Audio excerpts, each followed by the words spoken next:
Hello, this is the introduction to Unit 2 in our iFaith series, which takes us through the entire Bible.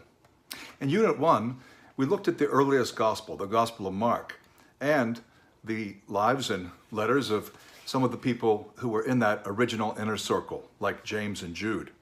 What we're going to do in Unit 2 is have a kind of interlude. We'll be spending some time in the Old Testament. And then in Unit 3, we'll come back to the Gospels, particularly Matthew and several other New Testament books that help us understand the connection between Old Testament and New Testament, that is, Judaism and Christianity. But not yet. First, we have 7 video sermons from the wisdom literature. What does that mean?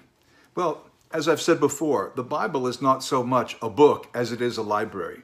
And there are ways of reading each kind of literature in the Bible that work for that kind, but don't work for others. You don't read a gospel the way you read a proverb. You don't read a letter the way you read apocalyptic, and so forth. Wisdom literature is well attested in the ancient world, and examples have survived, not only from Egypt and Syria, but even the land of Canaan and Babylon. The wisdom books of the Bible are primarily Proverbs, Job, Ecclesiastes, and many would add Song of Solomon. That doesn't mean wisdom is found only there, for some of the Psalms are wisdom psalms. You could even say that the book of James is wisdom literature. But the wisdom literature we're focusing on are those 4 books I just mentioned.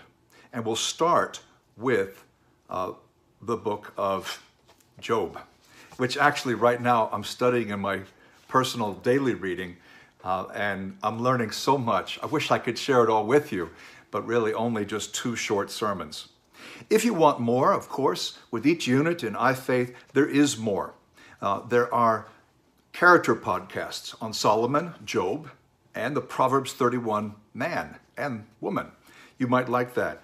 Or maybe the 31 podcasts that take us through the book of Proverbs, helping us to be wise. In addition, there's a CD or audio download on the wisdom literature, 7 lessons, probably about 5 hours altogether.